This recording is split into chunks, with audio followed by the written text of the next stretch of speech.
Baik, selamat bertemu kembali dalam perkuliahan Internet Routing. Pada kesempatan kali ini, materi yang akan saya sampaikan yaitu mengenai teknologi dan tren dalam internet.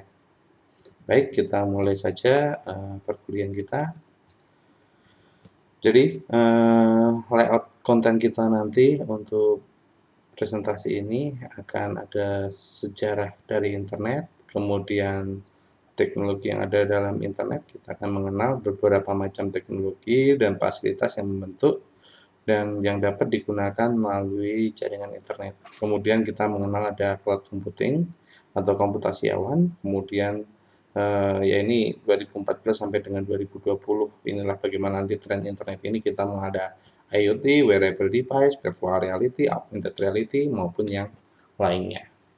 Mari kita bahas persatu persatu. Jadi ini adalah teknologi yang ada pada internet. Jadi kalau kita lihat dari tahun 69 sampai dengan mungkin ini kami tulis 2014 ya, 2014 seperti apa. Nah, ini sekarang udah 2020.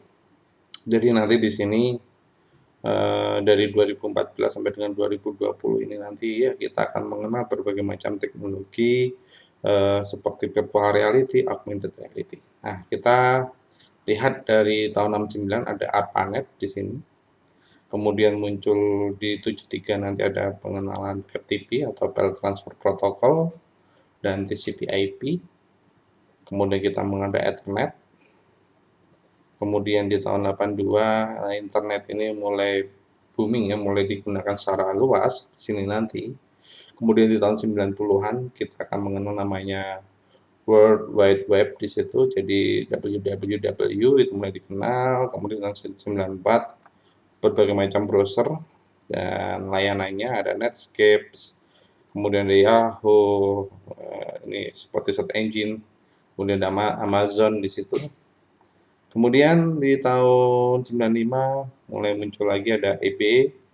Ini salah satu situs lelang ya, satu lelang terbesar di dunia. Kemudian kita mengenal Java Teknologi di sini.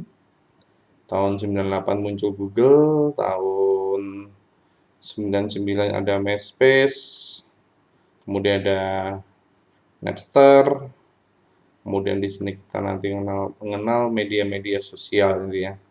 Nah, di tahun 2014 sampai dengan tahun 2020 di sini kita mengenal berbagai macam teknologi, salah satunya yang tren pada saat ini kita mengenal ada IoT, kemudian ada augmented reality, kemudian ada virtual reality di situ. Ini adalah teknologi-teknologi yang tren.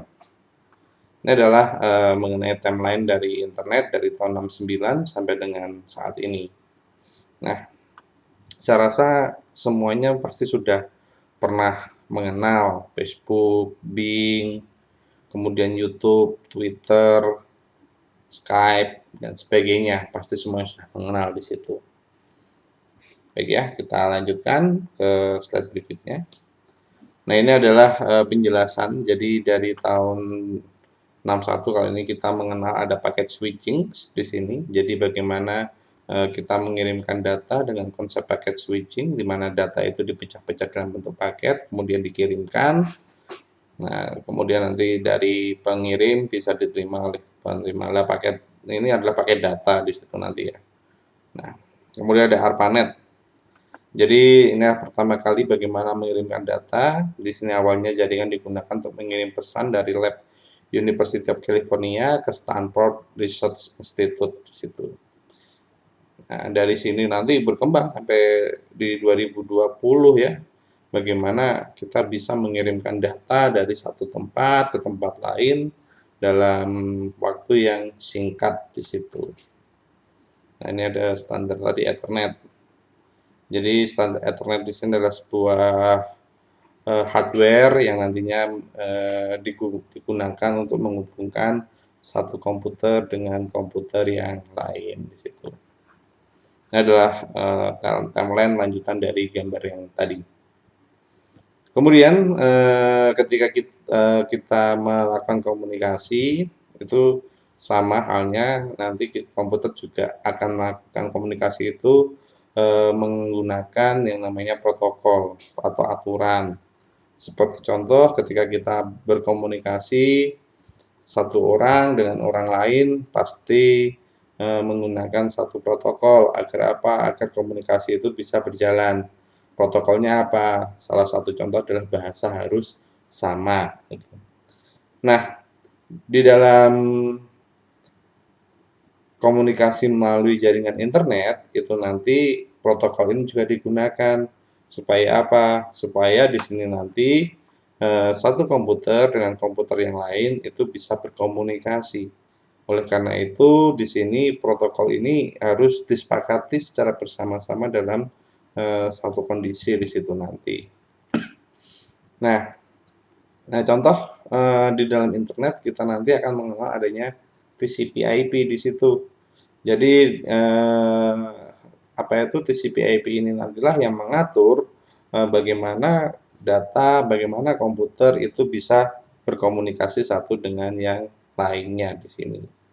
Nah, ini adalah mengenai protokol. Jadi, proses komunikasi itu nanti harus didahului dengan adanya aturan yang disepakati secara bersama-sama di situ. Nah, ini apa saja yang bisa kita gunakan dengan internet ini nanti? Kita mengenal ada HTTP di situ, kemudian ada SMTP, kemudian ada FTP atau FTP ya, kemudian ada Telnet, ada SSH di situ. HTTP apa? HTTP di sini adalah Hypertext Transfer Protocol di situ nanti. Jadi sebuah protokol yang digunakan untuk mengatur bagaimana user atau pengguna itu nanti bisa mengakses halaman web itu nanti melalui sebuah browser. Bagaimana browser dari komputer ini nanti bisa berkomunikasi dengan server yang ada di situ nanti. Kemudian ada SMTP. Nah, SMTP di sini adalah protokol yang digunakan untuk apa? Mengatur bagaimana nanti mengirim email dari satu server ke server lainnya. Nah, nanti di dalam SMTP ini nanti kita juga akan mengenal ada IMAP dan POP3 di situ nanti.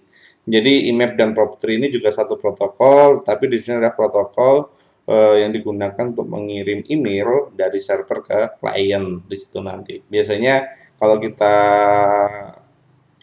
punya HP di situ, kemudian kita ingin men-setting bagaimana push notification-nya di situ dari email. Nah, itu biasanya kita mengatur settingan dari IMAP ataupun POP3-nya. Kemudian ada FTP atau File Transfer Protocol. Nah, ini adalah protokol yang digunakan untuk mengirim file atau upload file dari satu komputer ke server di sini nanti dengan unjuk kerja dia bisa lebih cepat dan lebih mudah di situ. Nah, biasanya file transfer protokol ini banyak digunakan oleh organisasi di situ nanti dalam pengiriman file yang ukurannya biasanya besar-besar di situ. Kemudian dengan adanya FTP di sini nanti ya kita bisa mengelola data yang ada di server.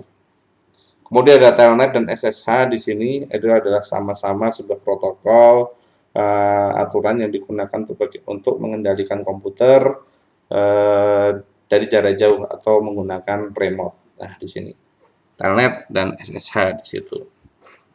Nah, ini adalah mengenai apa yang bisa digunakan dari internet. Jadi dari HTTP, bagaimana kita mengakses informasi web melalui browser sampai dengan bagaimana kita bisa meremote komputer dari jarak jauh di situ.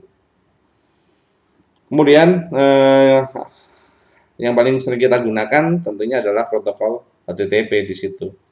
Karena apa? Karena HTTP di sini berhubungan dengan penggunaan browser tadi sehingga berhubungan dengan www di situ nanti.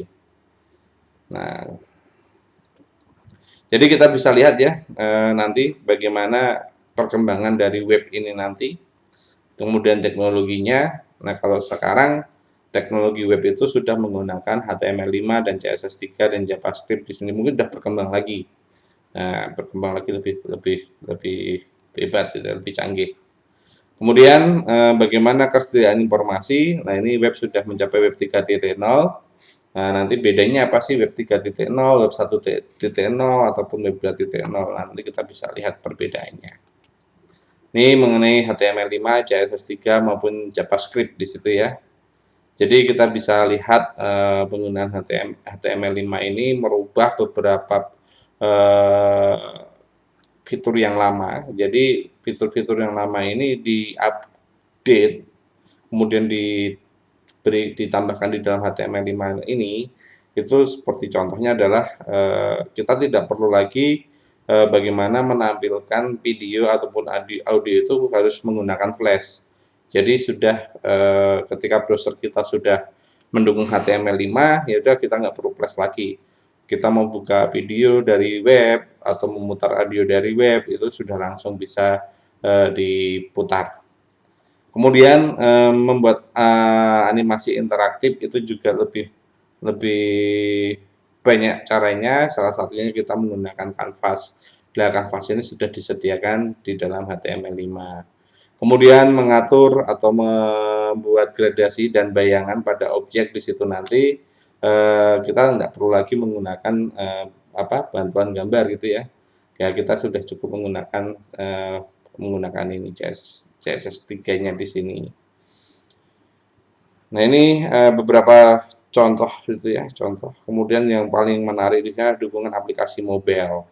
Jadi di sini nanti dengan menggunakan HTML5 ini nanti ya tampilan-tampilan web itu sudah mendukung untuk tampilan aplikasi mobil atau yang biasa nanti kita sebut dengan istilah responsif di situ nanti.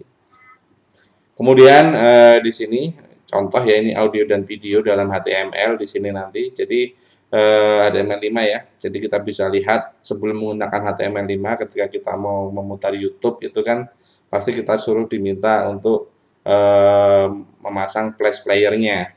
Tetapi kalau sudah menggunakan HTML5 browsernya sudah ada dukungan HTML5 sudah tidak perlu lagi menginstal flash plugin ini. Jadi dia sudah otomatis di sini.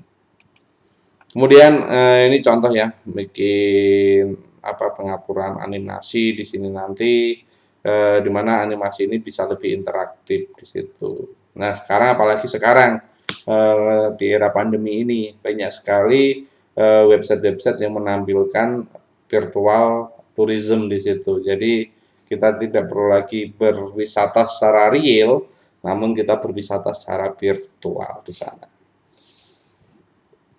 Kemudian di sini ada gradasi dan bayangan, maaf ini turunnya. Jadi kita tinggal atur aja nanti, membuat misalnya ada objek di situ nanti. Kemudian saya ingin atur gradasinya seperti apa, ya udah tinggal atur aja. Ini manipulasi gambar jadi lebih cepat. Ini manipulasi hardware, ada aplikasi mobile app di situ nanti. Jadi kita bisa menggunakan tampilan web ini nanti bisa menjadi responsif sehingga bisa mengikuti layar yang ada di cellphone setiap orang. Nah, ini adalah mengenai web 1.0, 2.0 dan 3.0 di situ. Jadi web 1.0 ini kita bisa lihat ya. Jadi ini web ini bersifat statis. Status itu apa? Ya sudah tidak ada banyak perubahan atau cenderung malah tidak berubah gitu kan. Dari di-create sampai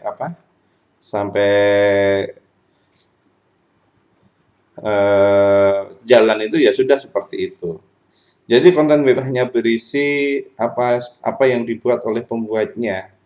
Jadi di sini web itu yang bisa mengisi hanya admin webnya. User tidak bisa melakukan apapun dan hanya bisa melihat informasi yang diberikan dari website. Kemudian di web 2.0 itu ada perubahan ya, jadi perkembangan di situ nanti bagaimana web yang tadinya bersifat statis ini berubah menjadi dinamis.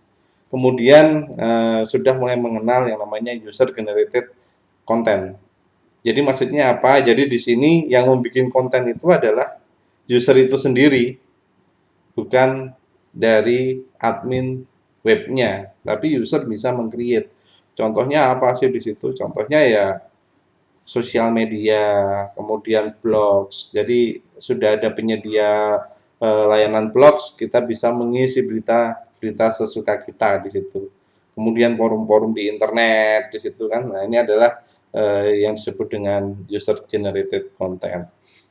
Nah, dari sini berkembang lagi ke web 3.0 di mana di sini nanti selain bersifat dinamis, user generated content dan juga menjadi personal web ini. Web pada eh, apa itu versi 3.0 ini nanti juga sudah cukup cerdas. Jadi untuk menentukan informasi yang lebih cocok untuk pengguna. Nah, nanti kita akan mengenal namanya semantic web. Jadi kita sudah misalkan ketika kita searching suatu informasi melalui keyword tertentu, maka web ini bisa menyarankan keywordnya itu bisa disarankan, misalkan dipersempit itu nanti. Ya ini contoh nanti ada contohnya di situ. Ini adalah mengenai web 3.0. Ini contoh-contoh aja.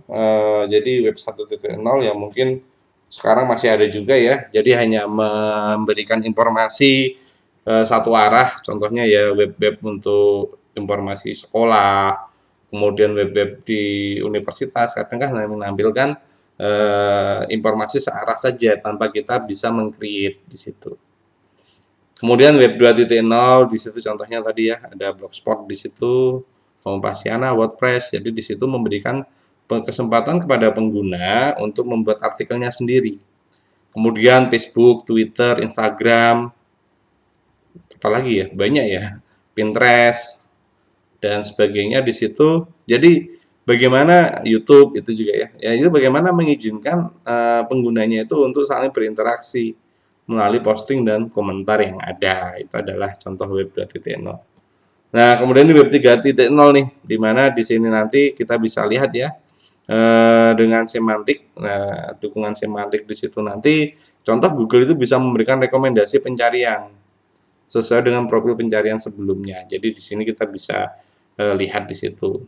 Atau Facebook bisa menampilkan timeline dari status orang yang mungkin lebih menarik bagi kita. Contohnya kan banyak ya, kadang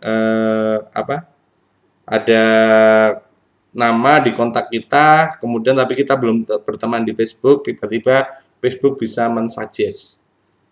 suggest untuk add friend di situ.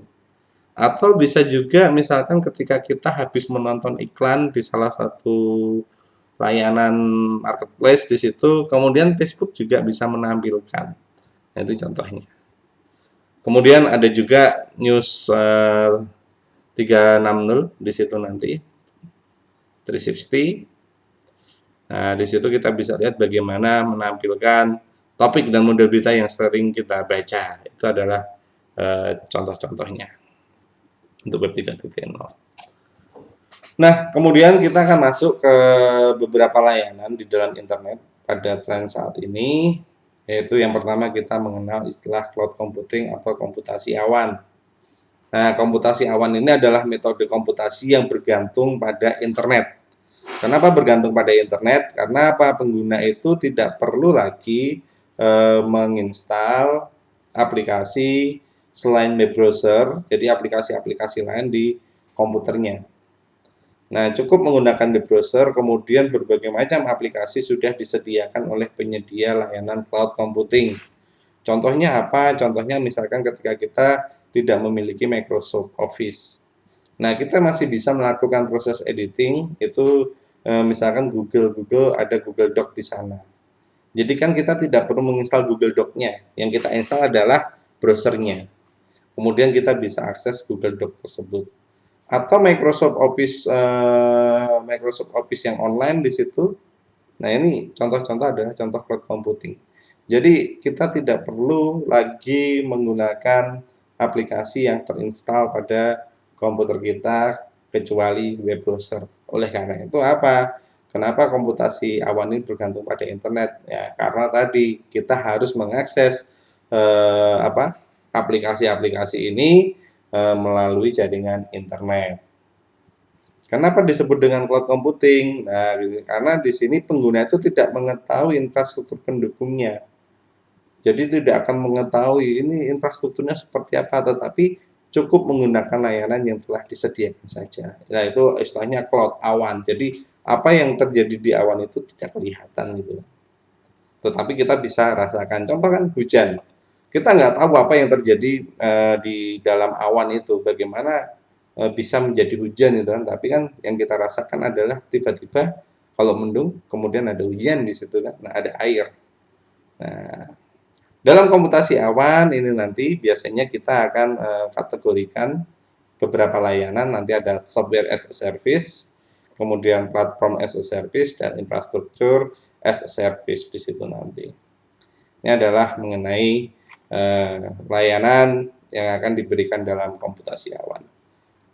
Nah, ini contoh komputasi awan ya. Jadi ada laptop, ada ponsel, tablet, kemudian desktop, ada server di sini nanti. Nah, jadi misalkan laptop pengen mengakses penyimpanan storage di situ ya. Kemudian atau laptop ini akan mengakses informasi keuangan. Ya sudah, server ini akan memberikan layanannya.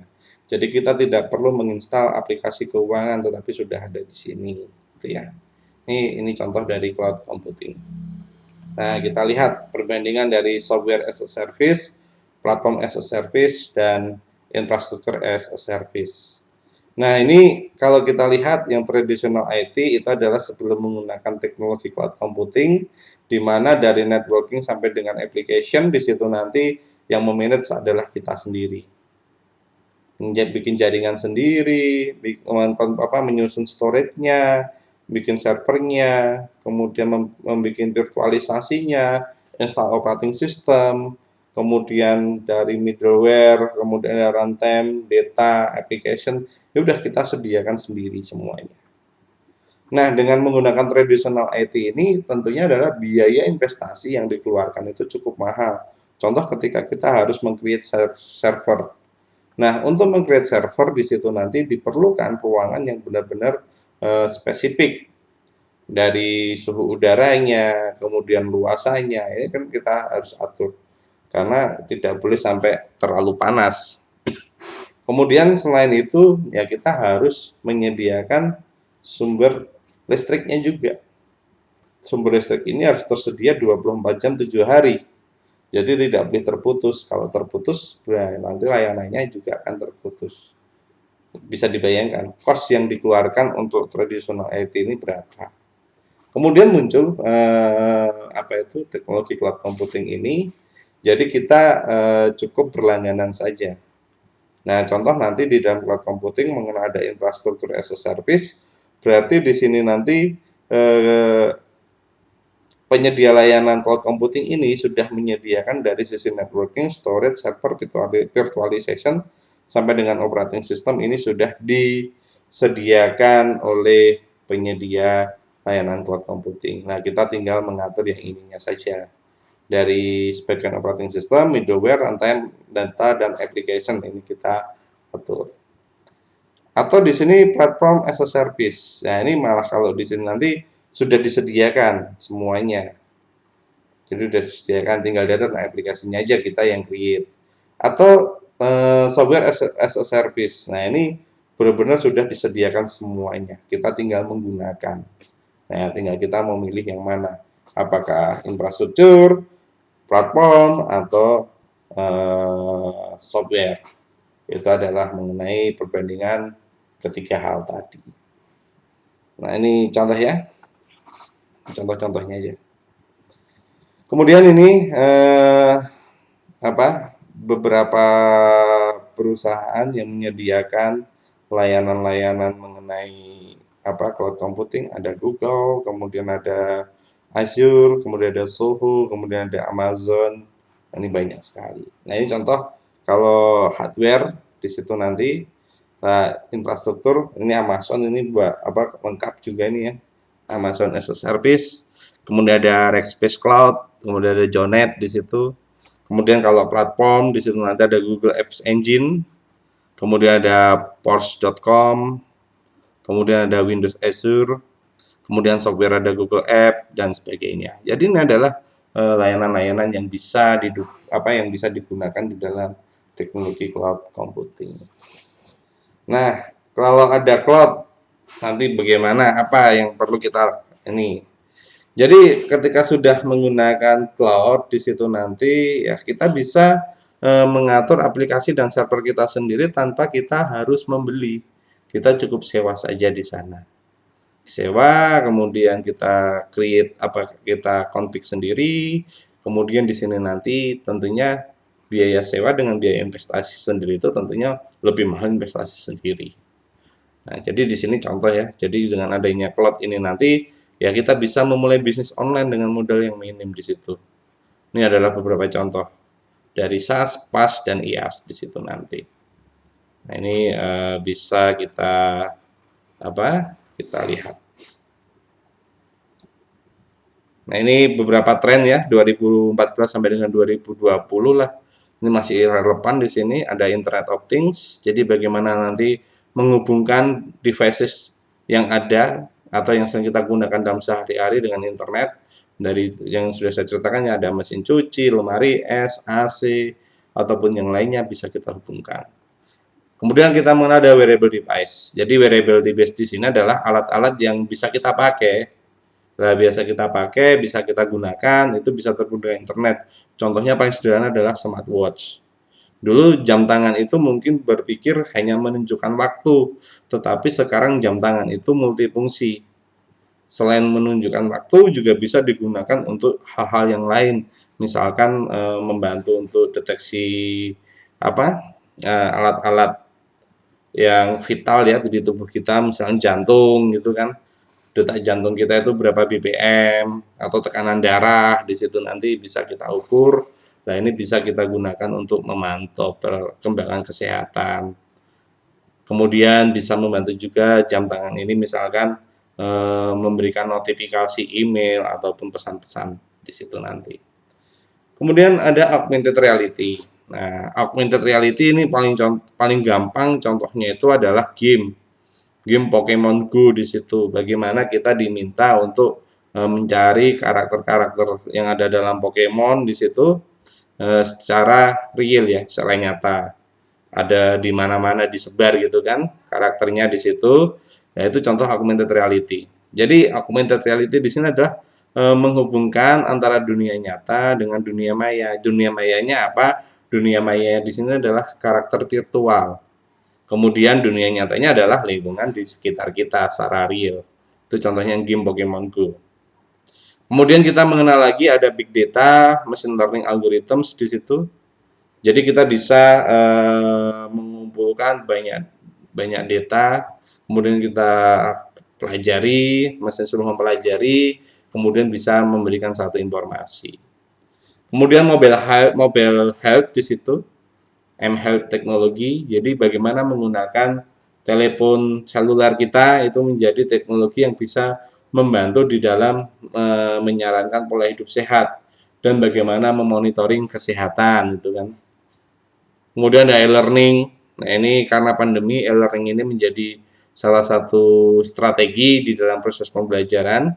Jadi banyak sekali tools-tools yang digunakan untuk apa itu mendukung pembelajaran di era pandemi ini. Salah satu contohnya ini saya menggunakan YouTube ya untuk memberikan materi perkuliahan di situ.